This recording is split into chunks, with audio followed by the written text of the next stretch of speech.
Assalamualaikum warahmatullahi wabarakatuh. Perkenalkan, nama saya Muhammad Ali Nugraha. Saya di kelas 2C Pendidikan Jasmani Universitas Siliwangi.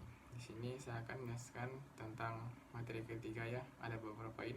Yang pertama adalah prinsip-prinsip pengembangan kurikulum. Kedua, pengembangan kurikulum. Tiga, faktor-faktor yang mempengaruhi pengembangan kurikulum. Keempat, artikulasi dan hambatan kurikulum. Model-model pengembangan kurikulum. Yang pertama adalah prinsip-prinsip pengembangan kurikulum. Dan prinsip ini adalah intinya adalah prinsip-prinsip mengenai tentang tujuan kurikulum itu apa, terus proses belajar pembelajarannya gimana, terus penilaiannya seperti apa, terus alat media pembelajaran atau sarana prasarana yang digunakan di kurikulum itu seperti apa. Itu yang pertama. Yang kedua adalah pengembangan kurikulum. Nah, pengembangan ini intinya adalah proses bagaimana caranya pihak-pihak yang terkait tentang mengenai pembentukan atau pengembangan kurikulum itu berusaha semaksimal mungkin untuk mengembangkan kurikulum yang sebaik mungkin yang bisa ditetapkan untuk peserta didik secara umum di Indonesia ini. Jadi pengalaman sebelum-sebelumnya tentang kurikulum sebelumnya yang itu direvisi atau ditambah atau diperbaiki agar bisa mendapatkan kurikulum yang sesuai dengan karakteristik peserta didik yang ada di Indonesia ini. Yang ketiga adalah faktor-faktor yang mempengaruhi pengembangan kurikulum. Nah, di sini yang saya pahami adalah faktor-faktornya. Yang pertama itu ada dari segi perguruan tinggi atau universitas gitu ya, atau yang misalnya. Jadi pembelajaran atau keadaan di universitas itu mempengaruhi kurikulum yang akan dibentuk gitu. Jadi proses pembelajarannya atau capaian yang di universitas itu mempengaruhi untuk kurikulum yang akan dibuat, yang akan dikembangkan lagi gitu ya.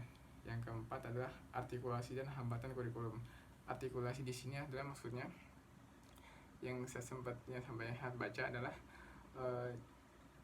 dia berfokus pada pemersatuan semua aspek-aspek yang ada di kurikulum. Jadi sama kayak seperti pengembangan kurikulum, mungkin hampir sama lah kurang lebih, yaitu ingin menyatu padukan kurikulum itu semua aspek kurikulum itu agar semua seimbang dan baik dan tepat gitu, dan mengurangi semua perkara-perkara yang kayak kurang tepat,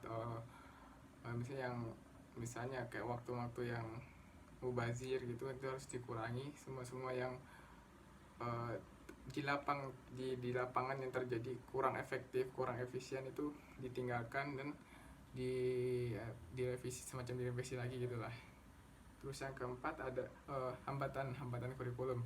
Hambatan kurikulum di sini yang saya pahami adalah dari segi gurunya sendiri. Jadi seorang guru yang tidak berkompeten pada bidang yang diajarkannya itu juga menghambat kurikulum itu bisa berkembang sesuai dengan yang diharapkan gitu. Yang saya pahami. Terus hambatan yang berikutnya itu ada dari guru tadi, ada cara proses pembelajarannya yang mungkin seorang guru tidak cocok dengan seorang muridnya. Jadi pembelajaran tidak sesuai dengan yang diharapkan, intinya seperti itu hambatannya. Yang kelima adalah tadi hambatannya ada lagi tentang masalah masyarakat yang kurang mendukung gitu tentang kurikulum yang sudah ditetapkan.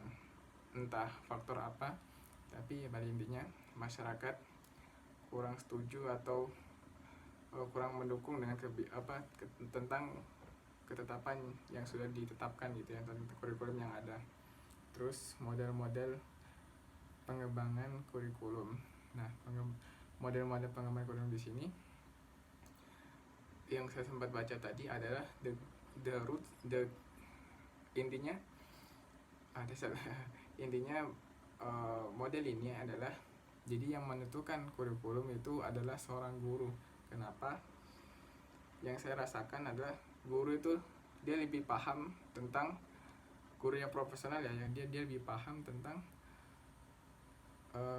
di kelas itu seperti apa gitu, apa yang murid inginkan, apa yang cocok untuk murid. Jadi di sini yang berperan untuk tentang model ini ya, yang menentukan kurikulum itu adalah seorang guru.